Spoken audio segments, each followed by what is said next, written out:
Olá, tudo bem? A partir de agora começa mais um Universiência, um programa feito por TVs e instituições públicas de ensino superior nordestinas.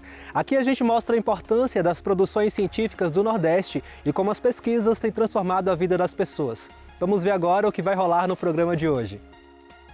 Pesquisadores da Universidade Federal do Rio Grande do Norte utilizam a inteligência artificial no estudo do câncer. Na cidade de Itapetinga, professores da Universidade Estadual do Sudoeste da Bahia desenvolvem biogás a partir de esterco e casca de mandioca. Na Universidade Federal de Sergipe, a casca da laranja é a matéria-prima no desenvolvimento de um larvicida contra o Aedes aegypti. E ainda, nem tudo que não se planta é mato. Uma pesquisa do Instituto Federal Baiano, no campus de Guanabi, vem desenvolvendo receitas à base de plantas alimentícias não convencionais, as punks. Tudo isso você confere a partir de agora no Universiência.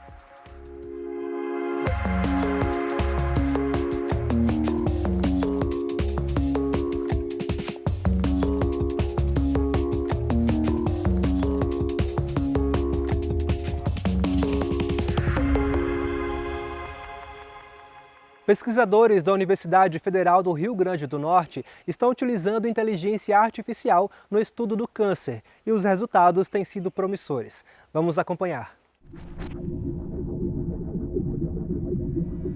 Inteligência artificial é basicamente são métodos computacionais em que a gente usa para detectar padrões, classificar ou então a partir de um conjunto de dados realizar previsões a respeito de um determinado problema. A inteligência artificial tem sido utilizada no tratamento, diagnóstico e até prognóstico de diversas doenças, como o câncer. No Instituto Metrópole Digital da Universidade Federal do Rio Grande do Norte, uma pesquisa busca prever a sobrevida de pacientes com câncer renal, usando a aprendizagem de máquina. O fato é que também é uma doença bastante heterogênea. Existem fatores internos e fatores externos que podem estar relacionados ao câncer renal. Mas dentre os fatores internos, nosso objetivo da pesquisa era exatamente mapear o que seriam as causas envolvidas que ainda não são bem conhecidas.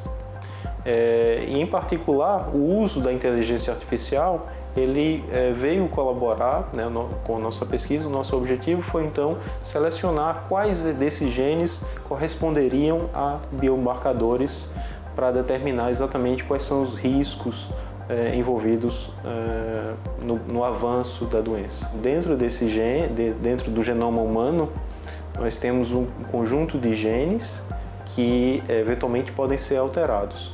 Então, o nosso objetivo é exatamente identificar quais são os genes mais importantes dentro do processo cancerígeno e no avanço do câncer renal.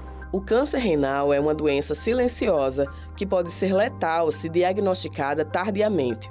A doença está entre os 14 tipos mais comuns de câncer no mundo, com mais de 400 mil diagnósticos e mais de 170 mil mortes em 2020, segundo a Organização Mundial da Saúde. A sobrevida, quando o paciente atinge metástase, a sobrevida desse paciente em 5 anos é de cerca de 15%. Então, é uma doença que, se negligenciada, ela realmente grave e pode ser letal.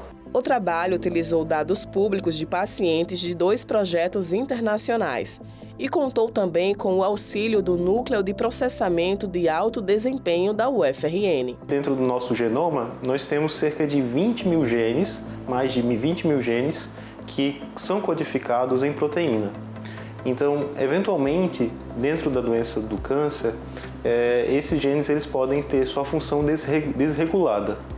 Então, basicamente, no nosso estudo é investigar, além das contribuições já existentes na literatura, quais desses 20 mil genes poderiam estar sendo alterados. As nossas estratégias elas envolvem explorar dados existentes. Então, tivemos mais de 400 pacientes, informações do genoma de 400 pacientes, e com diferentes progressões do câncer.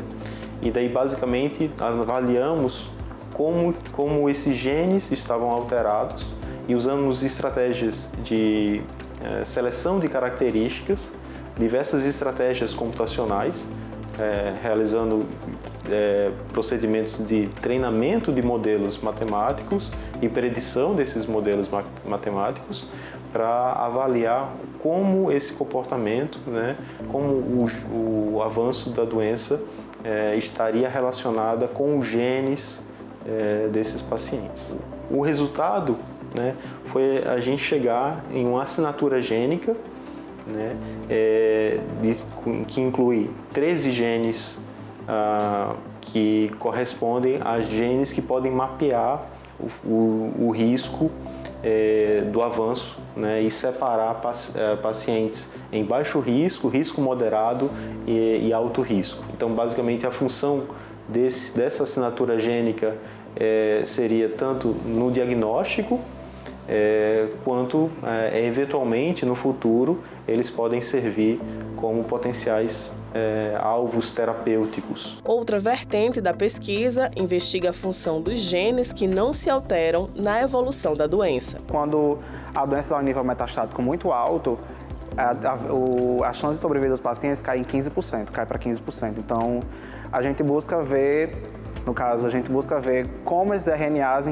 agem, esses RNAs não codificantes agem sobre a doença. Não só os genes codificantes, mas como os RNAs não codificantes.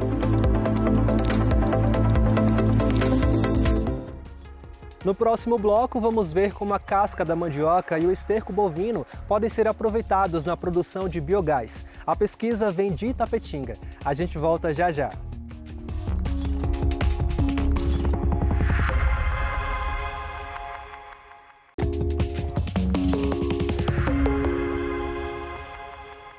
Na cidade de Itapetinga, pesquisadores da Universidade Estadual do Sudoeste da Bahia estão aproveitando resíduos gerados pela atividade agropecuária para a produção de uma fonte alternativa de energia, o biogás. A casca da mandioca e o esterco bovino são pontos de partida para que um fungo realize todo o trabalho. E é no processo de fermentação que o gás é produzido. Uma das promessas é que o biogás substitua inclusive o gás de cozinha, como já acontece em alguns países. A pesquisa ela surgiu como uma parceria, né, nossa com outros professores aqui do campus e de professores também da Universidade Estadual de Santa Cruz, né, no sentido de darmos uma atenção maior à cadeia produtiva da mandioca. Então, a gente sabe que a nossa região é uma região que tem bastante aptidão na produção de mandioca, né? Principalmente a região de Vitória da Conquista, né? Então, assim, a gente sabe que os produtores eles acabam tendo uma geração de resíduos nessa produção de mandioca, seja para a produção de farinha, seja para a produção de biscoitos, né? Então, como que esses produtores da região poderiam utilizar essa mandioca dentro da sua propriedade para algum benefício, né? Essas cascas, esse excedente de cascas, de pontas, né? Que não são aproveitados e que basicamente são descartados sem uma utilização mais nobre. Então a gente faz aí um consórcio entre mandioca e esterco animal, certo? E para melhorar a capacidade de produção desse biogás, né? O biogás é um gás produzido naturalmente na natureza, que é decorrente da decomposição da matéria orgânica, né? É um gás que ele é amplamente utilizado na geração de energia. Então ele pode, em diversos aspectos, gerar energia tanto na forma de calor como na forma de energia elétrica. Então, o interesse nosso nesse sentido é dentro desse nosso atual contexto de bioenergia, que se fala tanto, que é a energia a partir de fontes renováveis, né?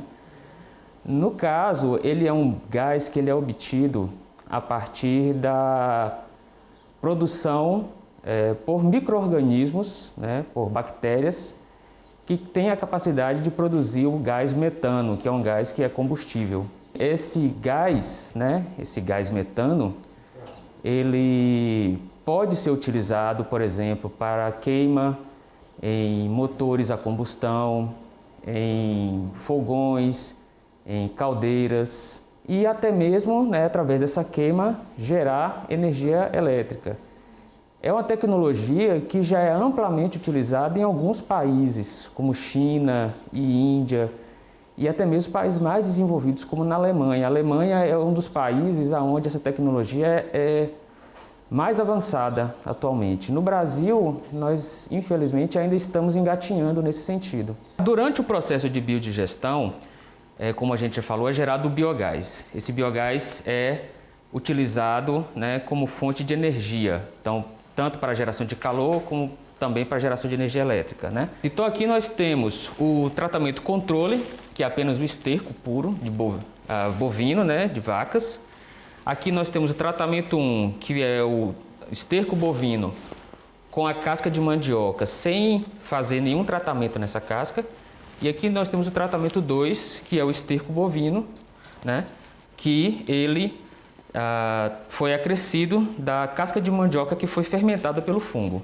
Então, esse tratamento 2, ele conseguiu ser cerca de 6 vezes melhor do que o tratamento apenas com a fezes, o esterco bovino, 6 vezes maior volume de gás e cerca de 4 vezes mais do que o tratamento 1, que é apenas a casca de mandioca se fermentar. Então, a utilização do fungo como pré-tratamento para a casca conseguiu gerar para a gente um biogás em melhor qualidade, com maior teor de metano e um biogás com a maior quantidade também. Então, melhorou em qualidade e em quantidade o biogás produzido. E isso vai acarretar em uma economia para o produtor ou para a indústria, no sentido de material que ele precisaria como combustível, seja óleo diesel, carvão, lenha ou qualquer outra fonte de energia. Então, existe essa economia a partir do momento que se usa o biogás. No nosso atual cenário de energia, onde a gente tem uma dependência muito grande do petróleo e um custo cada vez mais elevado, é uma alternativa, que ela consegue aliar duas coisas muito importantes, que é a utilização de resíduos, que vão desde resíduos de origem animal, como esterco, urina, até resíduos de origem vegetal, como cascas, folhas, resíduos de madeira, resíduos de papel. Então, assim, o nosso trabalho, ele é um trabalho focado na biotecnologia, Então, a biotecnologia, ela utiliza da ação de organismos vivos para a produção de compostos de interesse, Pesquisadores da Universidade Federal de Sergipe estão transformando a casca da laranja em matéria-prima para desenvolver um larvicida contra o Aedes aegypti. O óleo essencial extraído da casca da fruta foi adicionado a uma fórmula para o controle das arboviroses, como dengue, zika e chikungunya. Um dos métodos disponíveis no mercado para o controle larvicida é o método de controle biológico através da morte das larvas. Como alternativa a esses métodos disponíveis, esses produtos disponíveis no mercado, o Laboratório de Desenvolvimento Farmacotécnico e Nanotecnologia pensou como alternativa trabalhar com nanoformulações. Com relação aos produtos naturais que nós utilizamos como fonte de atividade biológica para o desenvolvimento de produtos com atividade larvicida, nós podemos citar os óleos essenciais, que são produtos de extração de algumas folhas, de algumas cascas, de plantas medicinais e de alguns frutos, a exemplo da laranja. Então, nós trabalhamos bastante com o óleo essencial extraído da casca da laranja. A casca da laranja, que é um subproduto do descarte da indústria alimentícia, essa casca ela tem propriedade de ser rica em óleos essenciais. Esses óleos essenciais têm propriedades biológicas descritas na literatura com inúmeras atividades, dentre elas, como a linha de pesquisa aqui do laboratório, a atividade larvicida. Com relação à casca da laranja, o que nós podemos destacar como vantagem de uso é a sua própria composição. O óleo essencial da laranja, ele é rico em D-limoneno, numa faixa acima de 90%. E, adicionalmente, a gente pode destacar a questão da casca da laranja ser um resíduo. A casca da laranja ser um resíduo que pode ser utilizado como substrato para a extração do óleo essencial e esse óleo essencial, por sua vez, ser utilizado como uma matéria-prima para o desenvolvimento de produtos com atividade larvicida para o controle do Aedes aegypti. A gente pega a laranja, faz a limpeza, descasca a laranja e essa casca da laranja a gente coloca para secar em uma estufa específica por um prazo determinado. Após esse prazo determinado, a gente tritura essa laranja com um moinho de facas e faz uma extração através de um destilador tipo Kleber, para a extração do óleo essencial.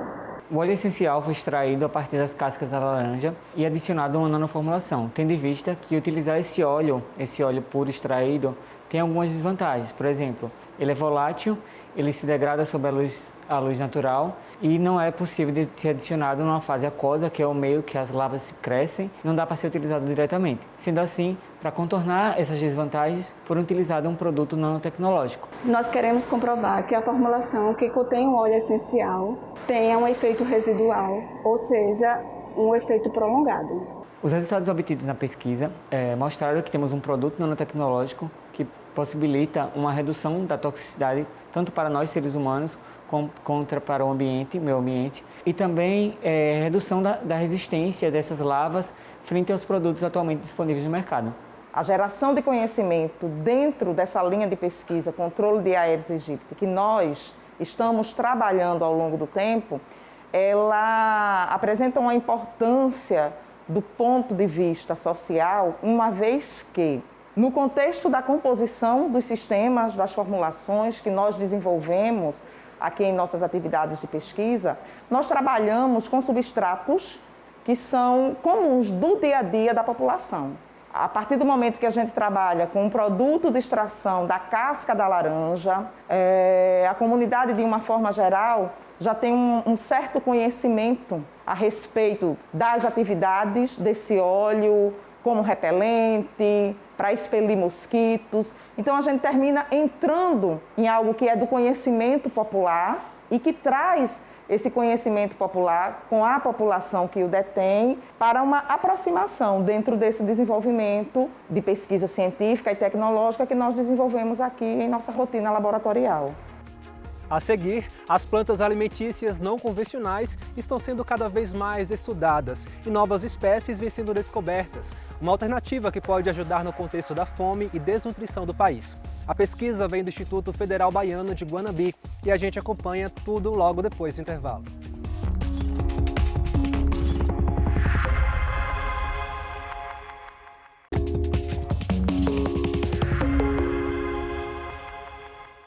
Por muito tempo, as punks, plantas alimentícias não convencionais, eram confundidas com mato. Mas pesquisas atuais, que buscam uma saída para a desnutrição e o problema da insegurança alimentar no país, vêm descobrindo importantes propriedades nutricionais nesses vegetais, que têm como característica o desenvolvimento espontâneo, sendo facilmente encontradas em jardins, hortas, quintais e até mesmo em calçadas de rua.